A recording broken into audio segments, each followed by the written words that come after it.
Zaid dan Nurma dikenal sebagai pasangan yang berhasil membangun kerajaan kecil melalui bisnis pegadaian.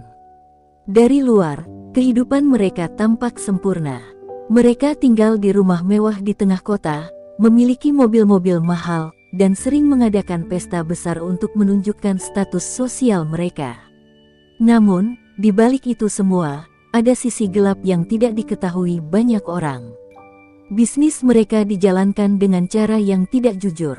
Zaid adalah pria yang lihai membaca kelemahan orang, sementara Nurma dengan senyumnya yang ramah sering membujuk nasabah untuk menyerahkan barang jaminan mereka. Mereka menawarkan pinjaman dengan bunga tinggi yang sulit dilunasi. Ketika para nasabah tidak mampu membayar, mereka tanpa ragu menyita barang-barang berharga tersebut untuk dijual kembali dengan harga tinggi. Meskipun sering disebut sebagai dermawan oleh masyarakat, Zaid dan Nurma sebenarnya menggunakan amal mereka sebagai alat untuk meningkatkan citra diri. Mereka memberikan sumbangan besar ke masjid atau panti asuhan, tetapi hanya untuk mencari pujian. Dalam hati, mereka merasa kebanggaan atas kekayaan yang mereka peroleh, tanpa sedikit pun merasa bersalah atas penderitaan orang lain.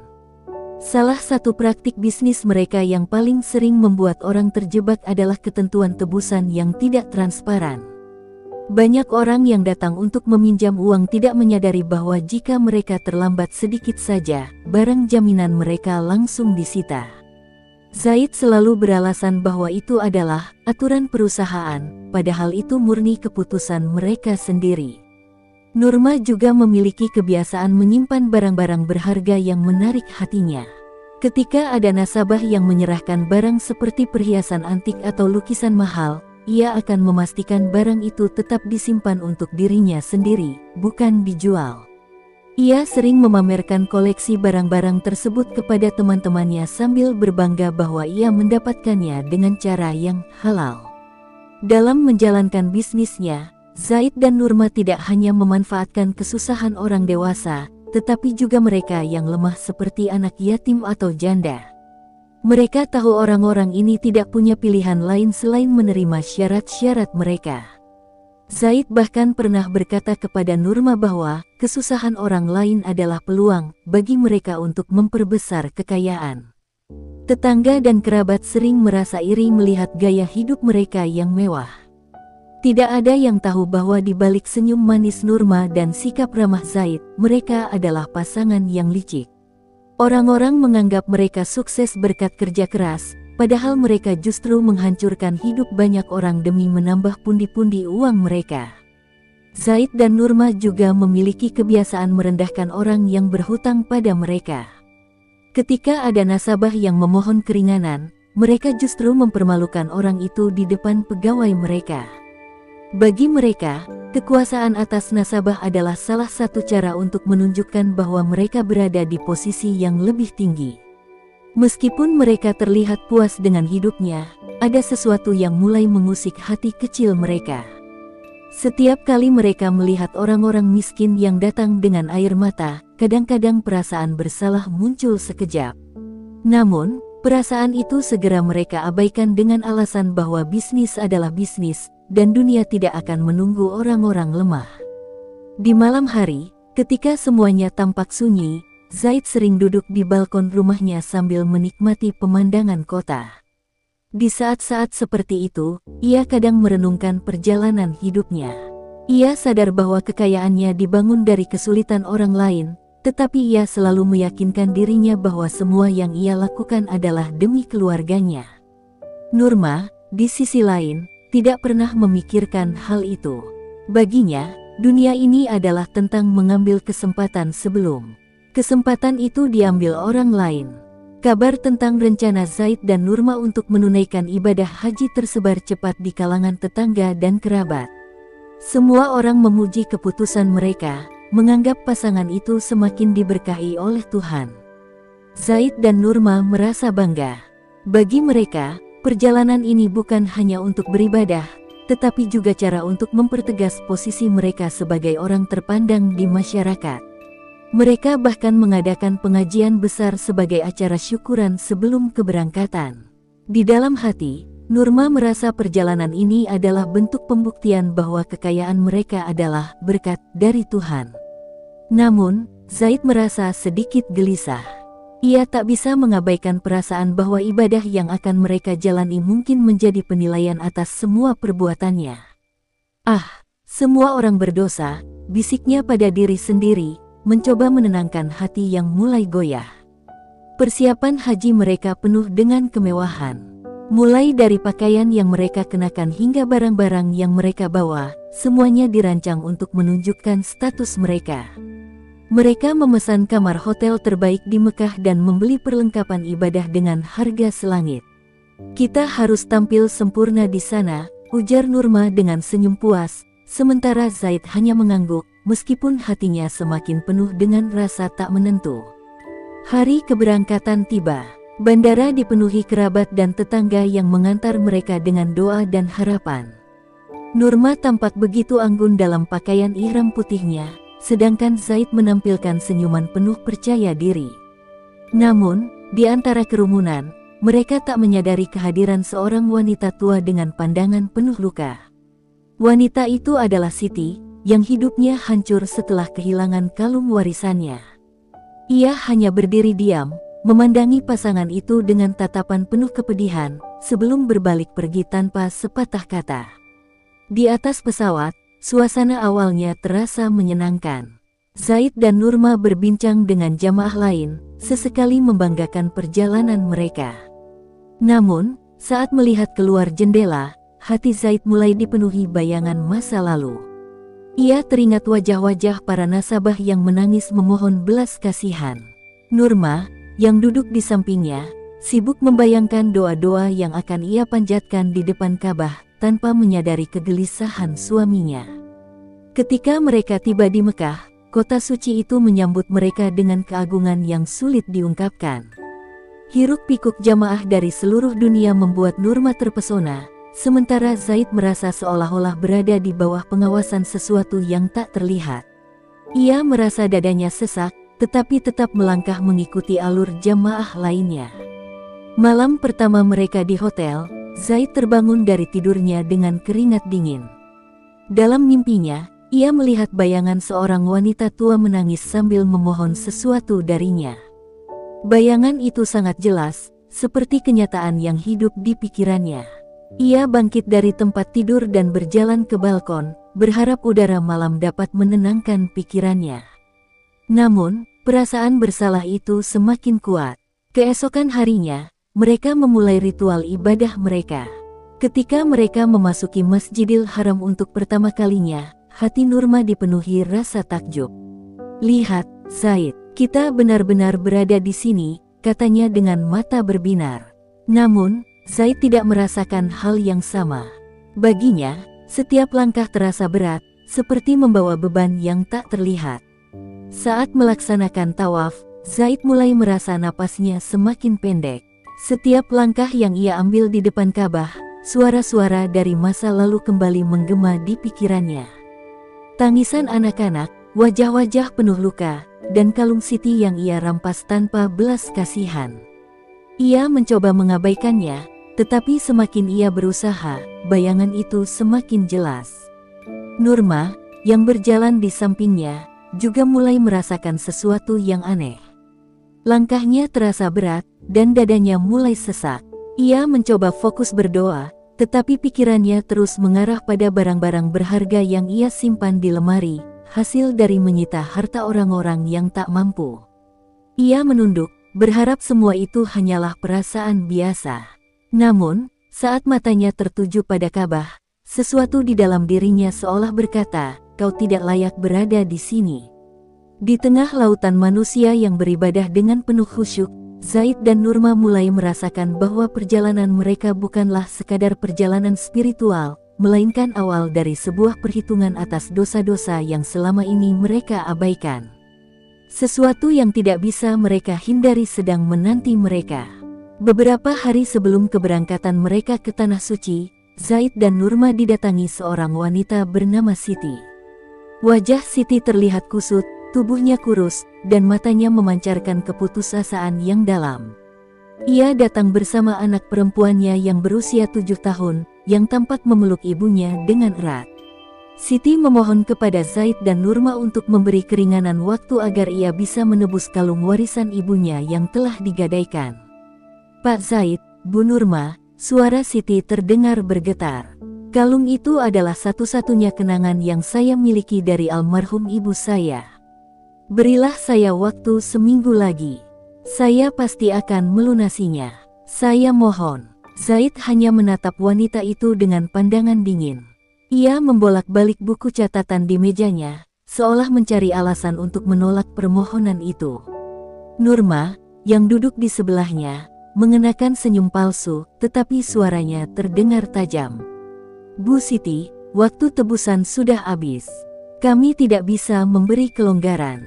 Aturan adalah aturan. Tapi, saya tidak punya apa-apa lagi," balas Siti dengan mata berkaca-kaca. "Kalung itu penting bagi saya. Anak saya hanya punya itu sebagai harta yang bisa dikenang."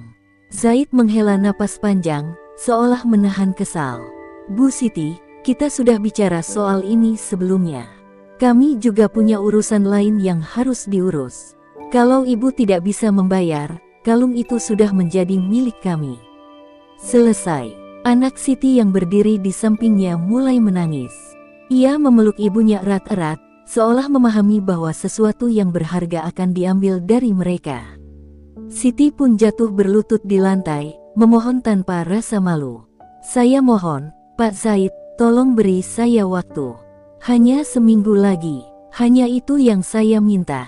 Namun, hati Zaid tetap keras. Ia berdiri dari kursinya, lalu menatap wanita itu dengan dingin. "Bu Siti, kalau Anda tidak bisa menerima ini, saya sarankan Anda pergi. Kami tidak bisa membantu Anda lagi." Ia kemudian memberi isyarat kepada pegawainya untuk mengantar Siti keluar. Nurma hanya mengangguk setuju. Setelah Siti pergi dengan langkah gontai, Nurma menatap Zaid sambil tersenyum kecil. "Kalung itu cukup cantik, mungkin kita bisa menyimpannya untuk koleksi kita sendiri." Zaid tidak menjawab, hanya mengangkat bahu sambil kembali sibuk dengan dokumen di mejanya. Di luar kantor pegadaian, Siti terduduk di trotoar sambil memeluk anaknya. Tangisannya pecah, tetapi ia berusaha menyembunyikannya dari pandangan orang-orang yang berlalu lalang. Anak kecil itu mengusap wajah ibunya, mencoba menenangkan dengan suara polosnya. "Ibu, jangan sedih. Kita akan baik-baik saja, kan?" Siti hanya bisa mengangguk, meskipun hatinya terasa hancur berkeping-keping. Zaid dan Nurma tidak pernah menyadari bahwa keputusan mereka hari itu akan membawa dampak besar. Mereka juga tidak tahu bahwa doa dari seorang ibu yang tersakiti akan menjadi saksi atas dosa-dosa mereka. Saat mereka melanjutkan persiapan haji dengan hati tenang, bayangan Siti dan anaknya seolah lenyap dari pikiran mereka. Mereka tidak menyadari bahwa langkah mereka menuju tanah suci tidak akan semudah yang mereka bayangkan. Di malam hari, sebelum keberangkatan, Zaid sempat bermimpi. Dalam mimpinya, ia melihat seorang wanita berdiri di depan pintu rumahnya, menangis dengan penuh amarah. Di tangannya, ia memegang sebuah kalung berkilauan, tetapi wajahnya penuh darah. Zaid terbangun dengan napas tersengal-sengal, tetapi ia meyakinkan dirinya bahwa itu hanya mimpi buruk akibat lelah. "Sudahlah, tak ada yang perlu dikhawatirkan," pikirnya. Namun, mimpi itu hanyalah awal dari kegelisahan panjang yang akan mengiringi perjalanan mereka. Hati kecil Zaid terusik, tetapi ia memilih mengabaikan perasaan itu, yakin bahwa keberangkatannya ke tanah suci akan menghapus semua dosa yang ia lakukan. Sementara itu, di tempat lain, Siti berdoa dalam tangis, memohon keadilan kepada Sang Maha Kuasa atas segala kezaliman yang menimpanya. Doa seorang yang teraniaya pun mulai melayang menuju langit. Setibanya di tanah suci, Zaid dan Nurma mencoba menikmati setiap momen perjalanan mereka. Nurma sibuk mengambil foto di depan Ka'bah dan membagikannya kepada keluarga di rumah. Ia ingin menunjukkan kepada semua orang bahwa mereka sedang menjalani ibadah yang suci. Zaid, di sisi lain, merasa ada sesuatu yang ganjil sejak pertama kali menjejakkan kaki di Mekah. Langit terasa lebih kelam dari biasanya, dan hawa panasnya membuatnya sulit bernapas. Namun, ia tetap berpikir positif, meyakinkan dirinya bahwa ini adalah ujian kecil dalam perjalanan ibadah mereka. Hari pertama ibadah berlangsung lancar meskipun hati Zaid masih dihantui kegelisahan.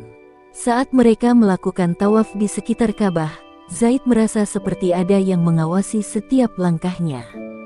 Sekali waktu, ia bahkan merasa pundaknya disentuh seseorang. Ketika menoleh, tidak ada siapapun di belakangnya. Ia mencoba mengabaikan perasaan itu, tetapi suara tangisan samar-samar seolah terdengar di telinganya. Suara itu mirip dengan tangisan Siti saat terakhir kali mereka bertemu. Nurma, yang berjalan di sampingnya, juga mulai merasakan sesuatu yang aneh. Ketika ia mencoba fokus berdoa, pikirannya selalu melayang kepada barang-barang yang telah ia sita dari nasabah yang tak mampu membayar. Wajah-wajah penuh air mata terus terlintas dalam pikirannya. Ia menggenggam erat tasbih di tangannya, berharap rasa bersalah itu hilang. Namun, semakin ia berusaha melupakan, bayangan itu semakin kuat. Malam itu, mereka kembali ke hotel dengan tubuh lelah. Zaid memilih untuk beristirahat lebih awal, tetapi Nurma duduk di depan cermin kamar mereka, memandangi bayangannya sendiri. Tiba-tiba, cermin itu tampak berembun, dan ia merasa seperti ada bayangan lain yang menatapnya dari balik pantulan. Nurma mengusap cermin itu dengan tangan gemetar, tetapi bayangan itu tetap ada. Ia melompat mundur dan memanggil Zaid. "Zaid, ada sesuatu di cermin ini," serunya dengan suara bergetar. Zaid bangkit dari tempat tidur dengan enggan. "Apalagi, Nurma, kamu pasti hanya kelelahan." Namun, ketika Zaid melihat cermin itu, ia juga merasakan hawa dingin yang aneh. Bayangan di cermin seolah berubah menjadi sosok seorang wanita tua yang menangis sambil memegang sebuah kalung. Zaid mengerjap beberapa kali, tetapi bayangan itu menghilang dalam sekejap. Mungkin hanya halusinasi, katanya mencoba menenangkan dirinya sendiri. Namun, ia tidak bisa mengabaikan rasa takut yang mulai menguasai pikirannya. Keesokan harinya, mereka melanjutkan ibadah dengan hati yang berat. Ketika mereka berjalan menuju jamarat untuk melempar jumrah, Zaid merasa tubuhnya semakin lemah. Ia terjatuh beberapa kali, tetapi memaksakan diri untuk bangkit. "Ini hanya ujian," gumamnya sambil menggenggam batu-batu kecil di tangannya. Namun, setiap kali ia hendak melempar, ia merasa batu itu menjadi berat seperti timah. Nurma juga mulai merasakan sesuatu yang tak wajar. Tangannya gemetar, dan ia merasa seperti ada suara yang membisikkan dosa-dosanya di telinganya. "Nurma, ingatlah perhiasan itu. Ingatlah tangisan mereka." Suara itu berulang-ulang terdengar, membuatnya hampir kehilangan kendali. Ia mencoba melawan, tetapi suara itu terus menghantuinya hingga ia menjatuhkan beberapa batu di tanah. Pada malam hari setelah ibadah di jamarat, Zaid dan Nurma kembali ke kamar hotel mereka dalam keheningan. Tidak ada percakapan seperti biasanya. Keduanya sibuk dengan pikiran masing-masing, mencoba memahami apa yang sebenarnya sedang terjadi. Ketika tengah malam tiba, Zaid terbangun oleh suara ketukan keras di pintu kamar mereka. Ia membuka pintu dengan hati-hati, tetapi tidak ada siapapun di luar. Ketika ia menutup pintu, suara tangisan terdengar dari arah balkon. Ia melangkah ke arah balkon dan melihat seorang wanita berdiri di kejauhan, memandanginya dengan mata penuh amarah. Wanita itu mengenakan pakaian lusuh, dan di tangannya tergantung sebuah kalung yang berkilauan. Zaid mundur ketakutan, tetapi wanita itu tetap berdiri di sana. "Ingat aku, Zaid," suara wanita itu terdengar jelas meskipun jaraknya jauh. Zaid jatuh terduduk, dan tubuhnya gemetar. Ia mencoba memanggil Nurma, tetapi suaranya tersangkut di tenggorokan. Ketika ia menoleh kembali, wanita itu sudah menghilang, meninggalkan hawa dingin yang menusuk tulang. Nurma, yang akhirnya terbangun, melihat Zaid dalam kondisi ketakutan. Ia mencoba menenangkan suaminya, tetapi dalam hatinya, ia juga merasakan ketakutan yang sama. Mereka berdua menyadari bahwa sesuatu yang besar sedang menanti mereka, sesuatu yang tidak bisa mereka hindari lagi. Keberadaan mereka di Tanah Suci seolah menjadi panggung perhitungan atas dosa-dosa mereka yang selama ini tertutupi oleh kemewahan dunia. Malam itu, Zaid dan Nurma hampir tidak bisa tidur. Pikiran mereka terus dihantui oleh bayangan-bayangan aneh yang seolah nyata. Pagi harinya, mereka melanjutkan ibadah dengan tubuh lemah dan wajah pucat. Saat memasuki area tawaf untuk kedua kalinya, langkah Zaid terasa semakin berat. Ia merasa seperti ribuan pasang mata mengawasinya dari setiap sudut. Dadanya sesak, dan tubuhnya berkeringat dingin meskipun udara di sekitar begitu sejuk. Nurma pun tidak jauh berbeda. Ia terus memegang tasbih di tangannya, berusaha memanjatkan doa agar semua ini hanyalah ujian. Namun, semakin ia berdoa, semakin kuat rasa bersalah menggerogoti dirinya. Di tengah kerumunan, ia mendengar suara seorang wanita yang memanggil namanya. "Nurma, ingatkan kau siapa aku?" Suara itu berbisik di telinganya, tetapi ketika ia menoleh, tidak ada siapapun di sana. Ketika mereka tiba di depan Ka'bah, tubuh Zaid mulai gemetar hebat. Ia berusaha mengangkat tangan untuk berdoa, tetapi pandangannya tiba-tiba buram. Bayangan wanita tua yang memegang kalung muncul di hadapannya, lebih jelas dari sebelumnya.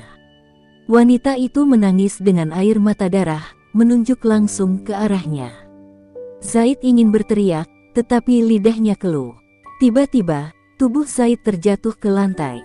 Para jamaah di sekitarnya berusaha membantunya bangkit, tetapi ia mulai berteriak histeris.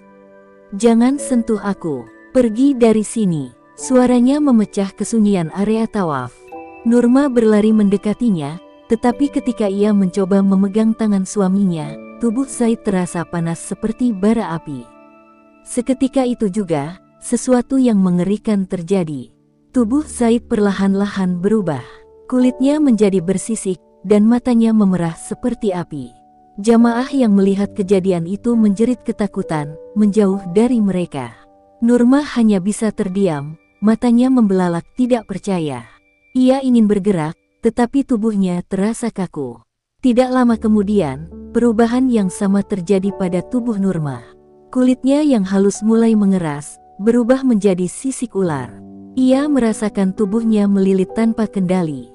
Seperti ada kekuatan yang menariknya keluar dari wujud manusia. Ia mencoba memohon ampun, tetapi suaranya berubah menjadi desisan. Para jamaah yang menyaksikan kejadian itu berlarian ketakutan. Suasana di sekitar Ka'bah berubah mencekam. Dalam sekejap, Zaid dan Nurma telah sepenuhnya berubah menjadi dua ekor ular besar dengan sisik berkilauan. Mereka tergeletak di lantai marmer, tidak mampu bergerak, hanya bisa saling menatap dalam keheningan yang menyakitkan. Di tengah kekacauan itu, seorang lelaki tua berjubah putih mendekati mereka. Wajahnya penuh wibawa, tetapi tatapannya tajam dan menusuk. "Inilah pembalasan atas apa yang kalian lakukan," katanya dengan suara yang terdengar dalam hati mereka. "Kalian datang ke rumah Tuhan dengan dosa yang belum kalian sesali. Kalian memanfaatkan kesusahan orang lain untuk kepentingan kalian sendiri. Tidak ada tempat bagi kezaliman di hadapannya." Zaid dan Nurma ingin berbicara, ingin memohon ampun, tetapi tubuh mereka tidak lagi mampu menghasilkan suara manusia. Mereka hanya bisa menunduk, menyadari bahwa ini adalah hukuman yang harus mereka terima. Lelaki tua itu kemudian mengangkat tangannya, dan seketika itu juga, tubuh ular mereka menghilang dari pandangan manusia. Kabar tentang kejadian itu menyebar dengan cepat di antara para jamaah haji. Banyak yang mengatakan bahwa mereka menyaksikan keajaiban dan pembalasan langsung dari Tuhan. Namun, tidak ada yang tahu apa yang sebenarnya terjadi pada Zaid dan Nurma setelah tubuh mereka menghilang. Di sisi lain, Zaid dan Nurma mendapati diri mereka berada di sebuah tempat asing. Tempat itu gelap dan sunyi, hanya terdengar suara desisan ular di kejauhan. Mereka berdua berada dalam tubuh ular, tidak mampu berbicara atau berbuat apa-apa. Setiap kali mereka bergerak, mereka merasakan beban dosa-dosa mereka semakin menghimpit jiwa. Dalam kegelapan itu, Zaid dan Nurma mulai mengingat setiap perbuatan mereka di masa lalu. Wajah-wajah orang yang pernah mereka sakiti muncul satu persatu, menatap mereka dengan penuh luka. Bayangan Siti dan anaknya adalah yang paling jelas. Mereka melihat bagaimana tangisan wanita itu berubah menjadi kutukan yang membawa mereka ke keadaan ini. Di tempat itu, waktu terasa berhenti. Zaid dan Nurma tidak tahu apakah mereka akan dibiarkan dalam wujud ini selamanya atau masih ada harapan untuk kembali. Yang mereka tahu, setiap dosa yang mereka lakukan kini menjadi beban yang harus mereka pikul tanpa akhir. Mereka hanya bisa menyesali semuanya, tetapi penyesalan itu datang terlambat. Zaid dan Nurma mendapati diri mereka terkurung dalam dunia yang gelap dan dingin, tanpa tahu di mana mereka berada. Tubuh mereka yang telah berubah menjadi ular terasa asing dan mengerikan. Mereka bergerak dengan susah payah di atas tanah yang dingin, seolah berjalan di atas duri tajam yang menusuk setiap sisik mereka. Kegelapan pekat menyelimuti tempat itu, membuat mereka tidak tahu arah. Satu-satunya suara yang terdengar hanyalah desisan mereka sendiri, menciptakan suasana yang semakin mencekam. Nurma menangis dalam hati, meski air mata tak lagi bisa keluar dari wujudnya sekarang. Ia mencoba berbicara, tetapi yang keluar hanyalah desisan panjang. Ia menatap Zaid, berharap menemukan penghiburan, tetapi suaminya pun hanya terdiam. Mereka berdua tenggelam dalam keheningan yang menyiksa. Tiba-tiba, sebuah suara menggema di tempat itu. Suara yang dalam, menggelegar, dan penuh wibawa. Apakah kalian merasa ini tidak adil? Suara itu bertanya. Zaid mencoba menjawab, tetapi tubuhnya terasa kaku. Ia hanya bisa menggelengkan kepalanya perlahan. Dalam hatinya, ia tahu bahwa apa yang terjadi adalah balasan atas dosa-dosa mereka. Namun, suara itu tidak berhenti. Apakah kalian ingat bagaimana kalian memperlakukan mereka yang datang meminta pertolongan? Orang-orang yang datang dengan harapan, tetapi kalian jerat dengan kesusahan yang lebih dalam. Suara itu semakin keras, seolah menghujam hati mereka. Bayangan masa lalu mulai muncul di depan mereka. Mereka melihat kembali wajah Siti, wanita yang dulu datang dengan penuh harapan. Ia membawa anak kecil dalam pelukannya, memohon agar mereka tidak menyita rumahnya. Namun, Zaid dengan wajah dingin memerintah bawahannya untuk mengambil semua yang Siti miliki. Nurma, di sisi lain, berdiri di ambang pintu rumah Siti, mengawasi barang-barang itu diangkut dengan senyuman puas. Bagaimana dengan kalung itu? Suara itu kembali bergema. Bayangan Siti yang memohon agar kalung pusaka ibunya tidak diambil muncul di hadapan mereka. Zaid ingat bagaimana ia merenggut kalung itu tanpa belas kasihan, mengatakan bahwa hutang harus dibayar, apapun caranya. Dan apakah kalian lupa dengan doa yang keluar dari mulut Siti di hari terakhir hidupnya? Suara itu semakin menusuk. Zaid dan Nurma melihat Siti berdiri di bawah hujan, menengadahkan tangannya ke langit dengan tangisan yang mengguncang jiwa. Ya Allah, jika mereka tidak tersentuh oleh tangisanku, tunjukkanlah kekuasaan-Mu. Biarkan mereka merasakan apa yang aku dan anakku rasakan. Nurma menundukkan kepalanya, tidak sanggup lagi melihat semua itu. Hatinya penuh dengan rasa bersalah yang menyiksa. Kami salah, katanya dalam hati, meskipun ia tahu suara itu tidak bisa didengar siapapun. Tiba-tiba, mereka merasakan tubuh mereka ditarik oleh kekuatan tak terlihat. Mereka dibawa ke tempat yang penuh dengan cahaya putih terang. Di sana, mereka melihat semua orang yang pernah mereka sakiti. Ada Siti dan anaknya, ada seorang petani yang kehilangan sawahnya karena tidak bisa membayar hutang, dan ada seorang janda tua yang mereka usir dari rumahnya. Wajah-wajah itu menatap mereka dengan mata penuh luka, tetapi tidak ada kebencian di sana, hanya kepedihan yang mendalam. Siti melangkah maju. Aku memaafkan kalian, katanya dengan suara lembut tetapi tegas. Namun, dosa kalian tidak hanya terhadapku, tetapi juga terhadap Tuhan yang melihat semua ini. Zaid dan Nurma merasa tubuh mereka semakin berat, seolah tertindih oleh beban yang tidak terlihat. Mereka ingin memohon ampun, tetapi suara mereka tertahan. Suara wibawa itu kembali berbicara. Kalian telah diberi banyak kesempatan, tetapi hati kalian keras. Sekarang, kalian harus merasakan akibat dari apa yang kalian lakukan. Namun, rahmat Tuhan masih ada bagi mereka yang benar-benar menyesali perbuatannya. Cahaya perlahan memudar, dan mereka kembali terjebak dalam kegelapan.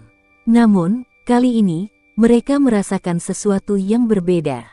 Hati mereka penuh dengan penyesalan yang tulus. Dalam diam, mereka mulai berdoa, meskipun dalam wujud ular.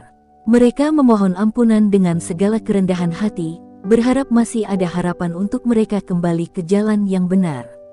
Kegelapan itu menjadi semakin pekat, tetapi di kejauhan, mereka melihat seberkas cahaya kecil. Cahaya itu bergerak perlahan mendekat, seolah memberi mereka harapan di tengah keputusasaan. Mereka tidak tahu apa yang menanti di depan, tetapi untuk pertama kalinya, hati mereka dipenuhi dengan keinginan untuk memperbaiki semua kesalahan mereka. Namun, apakah penyesalan mereka cukup untuk menghapus dosa-dosa yang begitu berat? Atau akankah mereka selamanya terjebak dalam kegelapan ini? Jawabannya masih menjadi misteri, seperti cahaya kecil di kejauhan yang terus memanggil mereka untuk maju.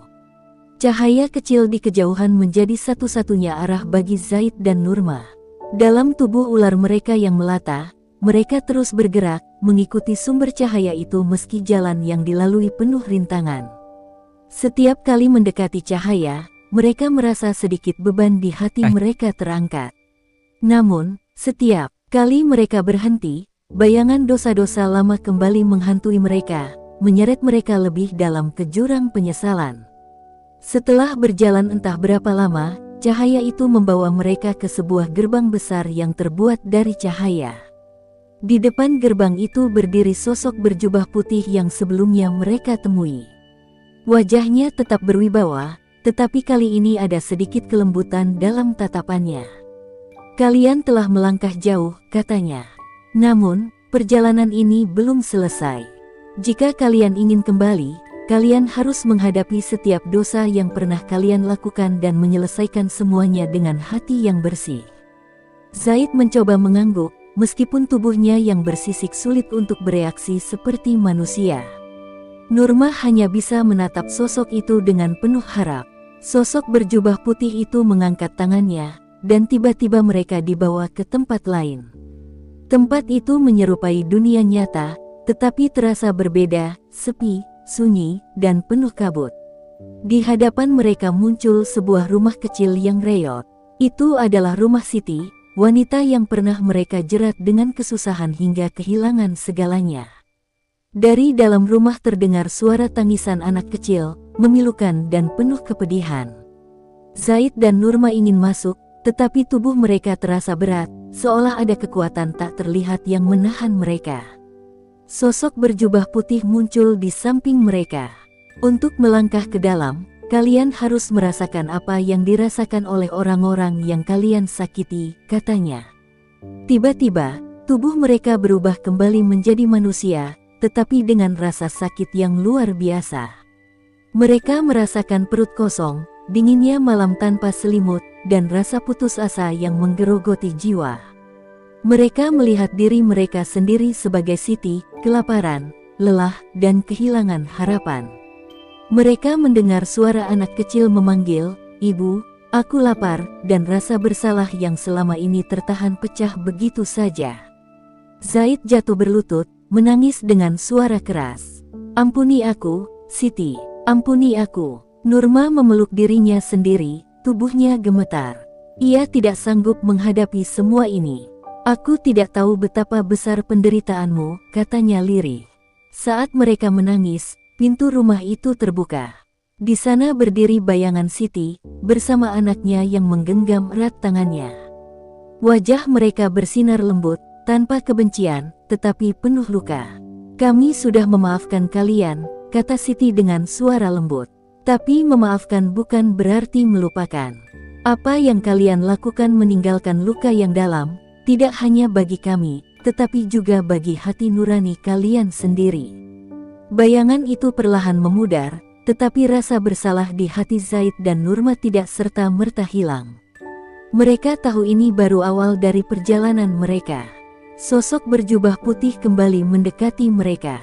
Kalian telah menghadapi dosa pertama, tetapi masih banyak yang harus kalian lalui. Setiap langkah ke depan akan lebih berat, tetapi jika hati kalian tulus, Tuhan selalu memberi jalan untuk kembali. Sekali lagi, mereka dibawa ke tempat lain. Kali ini, mereka berada di sebuah sawah yang kering dan retak, di mana seorang petani tua berdiri di tengah ladang dengan wajah putus asa. Zaid dan Nurma langsung mengenalinya, dia adalah petani yang sawahnya mereka sita karena gagal membayar hutang. Lelaki tua itu menatap mereka dengan pandangan yang menusuk, membuat Zaid ingin menghindar. Namun, mereka tahu tidak ada tempat untuk bersembunyi. Zaid maju dengan langkah berat, lututnya terasa lemah. Kami salah. Kami mengambil milikmu tanpa belas kasihan. Ampuni kami, katanya dengan suara gemetar. Petani itu mengangguk pelan, tetapi wajahnya tetap penuh kesedihan. Apa yang kalian ambil dariku bukan hanya sawah, tetapi juga harapan keluargaku. Aku kehilangan segalanya karena ketamakan kalian, katanya. Kata-kata itu menghantam Zaid dan Nurma seperti ribuan duri yang menembus dada mereka. Petani itu kemudian berbalik, meninggalkan mereka di tengah ladang yang kering. Zaid dan Nurma terjatuh di tanah, tubuh mereka terasa semakin berat. Rasa bersalah yang begitu besar mencengkeram jiwa mereka, tetapi di tengah kesakitan itu, mereka merasa ada sesuatu yang mulai berubah di hati mereka, sebuah penyesalan yang tulus, jauh lebih mendalam daripada sebelumnya. Sosok berjubah putih kembali muncul, kali ini dengan senyuman tipis. Setiap penyesalan kalian adalah langkah menuju cahaya. Jangan berhenti di sini, perjalanan kalian masih panjang. Meski tubuh mereka lelah, Zaid dan Nurma berusaha bangkit. Mereka tahu mereka tidak bisa berhenti sampai semua dosa mereka ditebus. Dengan langkah berat, mereka melanjutkan perjalanan, menuju ujian berikutnya yang mungkin lebih menyakitkan, tetapi juga lebih mendekatkan mereka kepada pengampunan yang mereka rindukan. Langkah Zaid dan Nurma terasa semakin berat. Setiap kali mereka menyelesaikan satu ujian, bayangan dosa yang lain segera muncul, membuat hati mereka kembali terhimpit rasa bersalah. Tubuh mereka yang semula berubah menjadi ular kini mulai terasa semakin manusiawi, tetapi rasa sakit batin yang harus mereka lalui jauh lebih menyiksa dibandingkan wujud apapun yang pernah mereka alami. Tiba-tiba, mereka mendapati diri berada di sebuah pasar yang ramai. Suara tawar-menawar, deru langkah kaki, dan tawa anak-anak mengisi udara. Namun, tidak ada seorang pun yang menyadari kehadiran mereka. Di tengah keramaian itu, mereka melihat seorang janda tua, terlatih-tatih membawa kantong kecil berisi uang receh. Wanita itu terlihat putus asa, menatap kosong ke arah toko perhiasan di seberang jalan. Nurma mengenali sosok itu seketika, wanita itu adalah salah satu korban yang pernah ia jerat dengan tipu daya. Janda tua itu datang meminjam uang dengan harapan bisa membuka usaha kecil untuk bertahan hidup setelah suaminya meninggal. Namun, Nurma dengan liciknya menetapkan bunga tinggi dan memaksa wanita itu menyerahkan satu-satunya warisan suaminya, sebuah cincin emas yang sangat berarti baginya. Pemandangan berikutnya membuat Nurma terpaku. Ia melihat versi dirinya di masa lalu, dengan wajah dingin, memaksa wanita itu menandatangani dokumen. Nurma muda tersenyum puas saat cincin itu beralih ke tangannya. Sementara janda tua itu jatuh terduduk, menangis tanpa suara. Nurma terisak, tubuhnya gemetar menyaksikan kejadian itu. Aku terlalu kejam, bisiknya. Aku mengambil segalanya darinya tanpa memikirkan penderitaannya. Zaid menatap istrinya dengan mata berkaca-kaca. Ia tahu betapa besar dosa mereka, dan semakin jauh mereka melangkah, semakin jelas betapa mereka telah menyakiti banyak orang. Tiba-tiba, suasana pasar berubah. Semua suara menghilang, dan hanya janda tua itu yang tersisa, berdiri di hadapan Nurma dengan mata penuh luka. Kau mengambil harta terakhirku, kenanganku bersama suamiku. Apa yang kau rasakan jika itu terjadi padamu? Nurma jatuh berlutut, tangisnya pecah. Aku salah. Aku terlalu tamak. Aku mohon ampun. Aku mohon, maafkan aku. Janda tua itu terdiam sejenak, lalu berbalik tanpa mengatakan apa-apa. Tubuhnya perlahan memudar bersama kabut yang tiba-tiba memenuhi pasar. Nurma mencoba mengejar, tetapi tubuhnya terasa lemas, tidak mampu berdiri. Sosok berjubah putih muncul kembali di samping mereka. Wajahnya kali ini tidak lagi dingin, tetapi penuh iba. Penyesalanmu adalah langkah menuju pengampunan. Namun, maaf dari mereka yang kau sakiti hanyalah awal. Kau harus memaafkan dirimu sendiri dan berjanji untuk tidak mengulangi kesalahan yang sama. Nurma mengangguk pelan, meskipun hatinya terasa berat. Aku ingin memperbaiki semuanya, katanya lirih. Mendengar itu, sosok berjubah putih mengangkat tangannya, dan mereka berdua kembali dibawa ke tempat lain. Kali ini, mereka berada di sebuah ruang pengadilan yang gelap dan sunyi. Di tengah ruangan itu, sebuah meja besar berdiri, dan di belakangnya duduk seorang hakim yang wajahnya tidak terlihat, hanya bayangan gelap yang menyerupai manusia. Hakim itu mengetukkan palunya, dan suara gemuruh memenuhi ruangan. Zaid dan Nurma, kalian dihadapkan pada penghakiman untuk semua dosa yang telah kalian lakukan. Keputusan ini akan menentukan apakah kalian layak mendapatkan pengampunan atau tidak. Di hadapan mereka, layar besar muncul, menampilkan setiap perbuatan buruk yang pernah mereka lakukan. Dari menjerat orang miskin dengan bunga pinjaman yang mencekik, hingga menyita rumah-rumah dan barang berharga milik mereka yang tak mampu membayar. Setiap adegan terasa seperti pedang yang menusuk hati mereka, menyisakan luka yang tak terkatakan. Zaid mencoba berdiri, meskipun tubuhnya terasa berat. Kami menyesal, katanya dengan suara bergetar. Kami tahu dosa kami besar, tetapi kami ingin menebusnya. Berikan kami kesempatan. Nurma ikut berseru, tangannya menggenggam erat lengan Zaid. Kami tidak ingin selamanya hidup dengan bayangan dosa ini. Kami ingin kembali, untuk memperbaiki segalanya. Hakim itu terdiam, suasana menjadi semakin mencekam. Akhirnya, ia mengetukkan palunya sekali lagi. Penyesalan kalian diterima, tetapi pengampunan tidak datang tanpa ujian terakhir. Bersiaplah, karena langkah berikutnya akan menentukan apakah kalian benar-benar tulus atau hanya takut akan hukuman.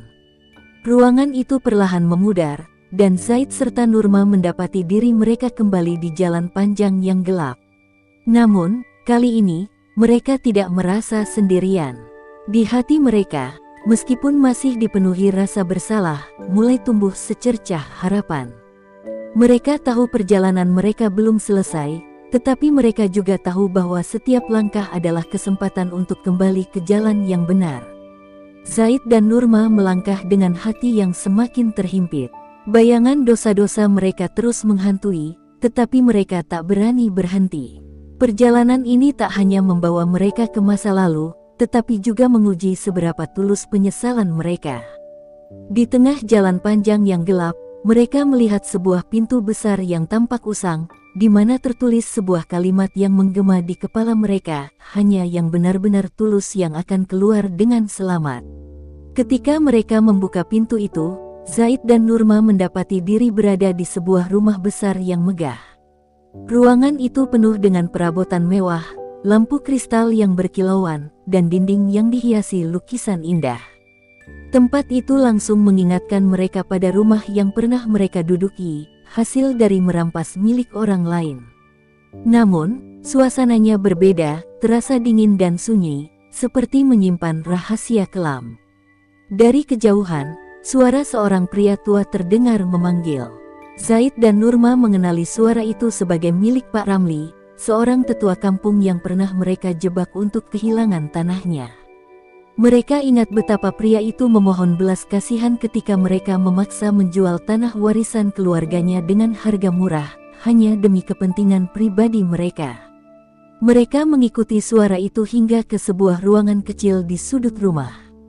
Di sana, Pak Ramli duduk di kursi kayu, mengenakan pakaian lusuh dengan wajah yang penuh penderitaan. Ia menatap Zaid dan Nurma dengan mata yang dipenuhi luka, tetapi juga kelelahan. "Kenapa kalian mengambil tanah itu?" Tanah itu adalah kehidupan keluargaku, katanya lirih. Nurma mencoba mendekat, air matanya jatuh tanpa henti. Kami salah. Kami tidak pernah memikirkan apa yang kami lakukan. Kami hanya peduli pada diri sendiri, katanya dengan suara gemetar. Pak Ramli menggeleng pelan. Kalian merampas tidak hanya tanah, tetapi juga masa depan anak-anakku. Aku kehilangan segalanya, harga diri, harapan, dan kebahagiaan keluargaku. Jika Tuhan mengampuni kalian, bagaimana aku bisa? Zaid merasakan dadanya seperti ditusuk ribuan jarum. Ia tahu permintaan maaf saja tidak cukup. Kami ingin menebus semuanya, Pak. Kami akan melakukan apapun untuk memperbaiki kesalahan kami, katanya tegas, meski suaranya bergetar.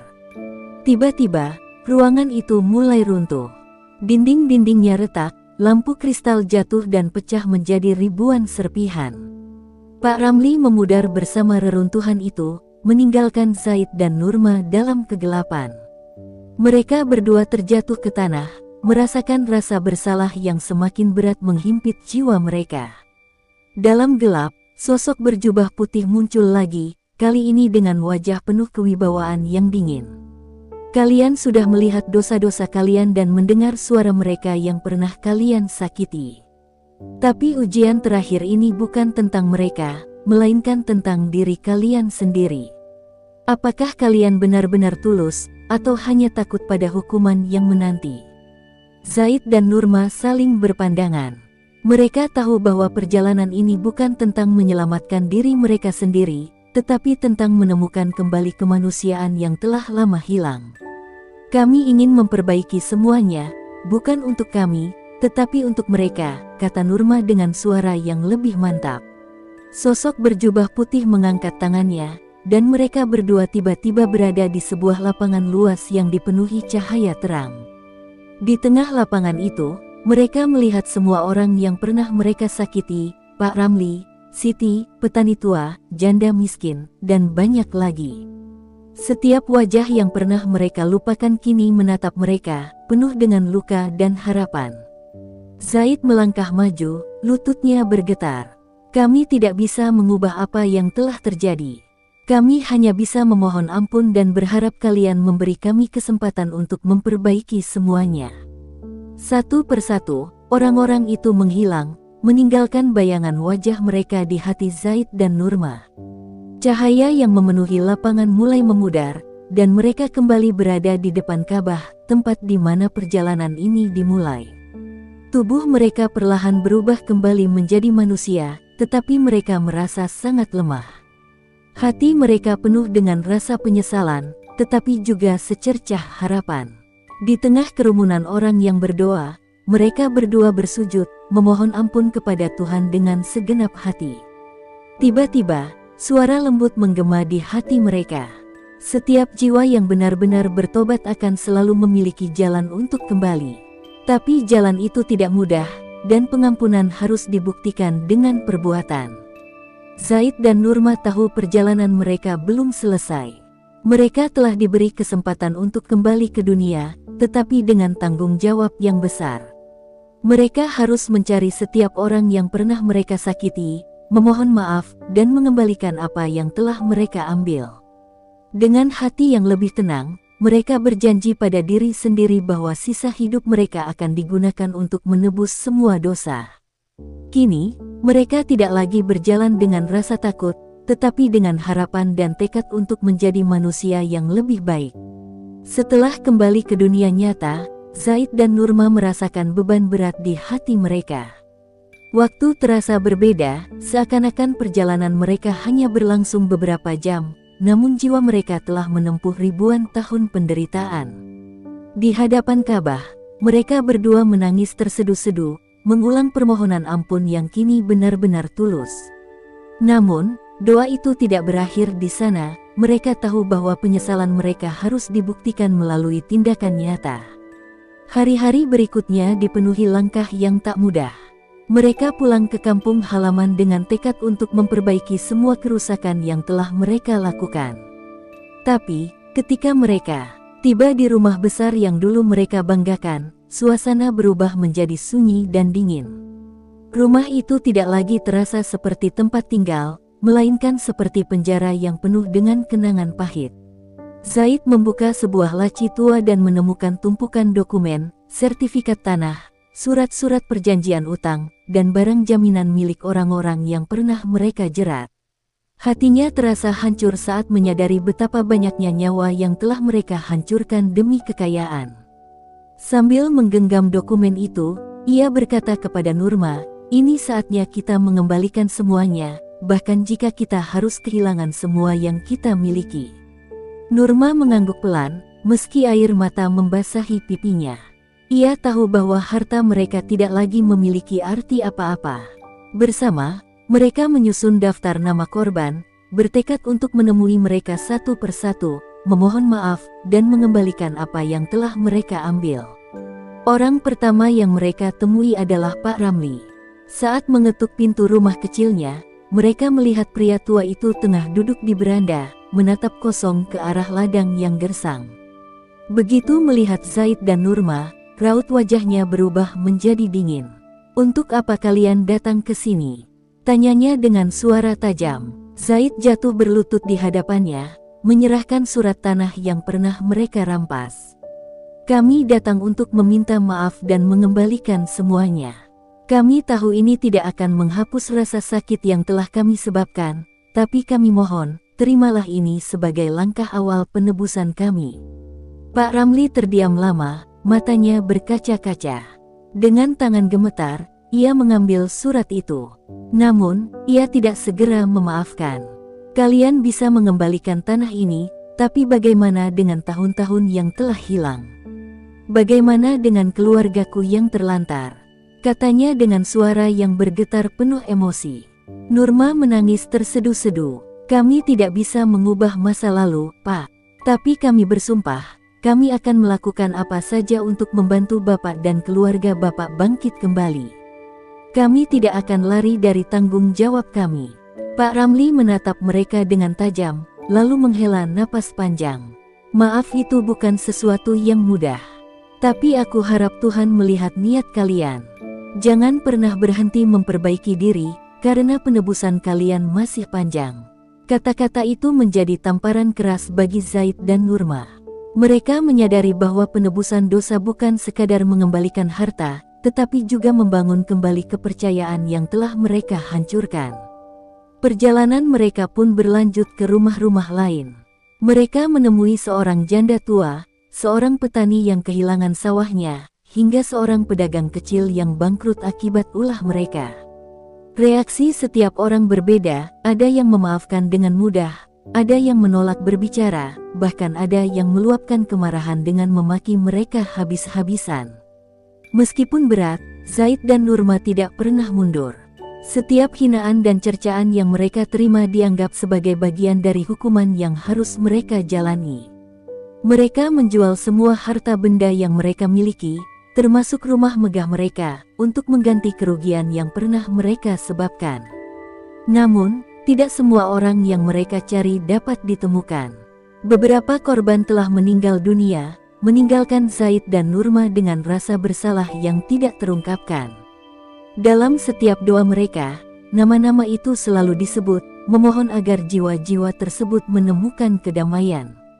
Pada akhirnya, mereka tinggal di sebuah rumah kecil di pinggir desa, jauh dari kemewahan yang pernah mereka nikmati.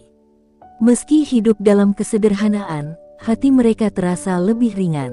Setiap pagi, mereka memulai hari dengan doa dan kerja keras untuk membantu orang-orang di sekitar mereka, sebagai cara untuk melanjutkan penebusan yang tidak akan pernah selesai. Hingga suatu hari, seorang pemuda mengetuk pintu rumah mereka. Pemuda itu adalah cucu Pak Ramli, yang datang membawa kabar bahwa tanah warisan keluarga mereka telah kembali subur dan membantu menghidupi banyak orang di desa. "Kakek selalu mendoakan kalian," katanya. "Ia percaya bahwa kalian benar-benar telah berubah." Zaid dan Nurma hanya bisa menundukkan kepala, air mata mengalir deras di pipi mereka. Mereka tahu, perjalanan mereka masih panjang, tetapi setidaknya kini mereka berjalan di jalan yang benar. Di dalam hati mereka, ada harapan bahwa suatu hari nanti, mereka akan benar-benar layak mendapatkan pengampunan, baik dari manusia maupun Tuhan.